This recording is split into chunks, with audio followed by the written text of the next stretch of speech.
अस्सलाम वालेकुम वीवर्स, कैसे हैं आप? माशाल्लाह खैरियत से होंगे, जहाँ होंगे खुश होंगे। तो माशाल्लाह टोयोटा एक्वा 2016, इसके हमने दोनों बम्पर रंग किए हैं, दो साइड स्कर्ट्स रंग किए हैं, लेफ़्ट का दरवाज़ा पिछला रंग किया है और फेंडर ये काला मैट मारा पूरी गाड़ी को। देखें आप माशाल्लाह बहुत ज़्यादा ख़राब था काला।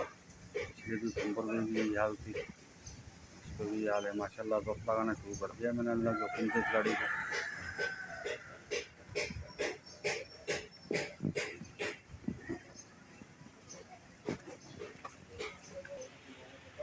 देखो माशाल्लाह आगे कुरन के गोले ख़राब थे, आगे वालों को काला जो पहले भी लगा हुआ था वो साफ़ हो गया, हमने साफ़ कर दिया अल्लाह के हुक्म से।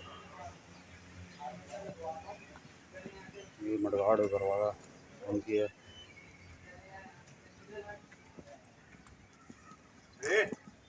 माशाल्लाह। क्या हुआ है?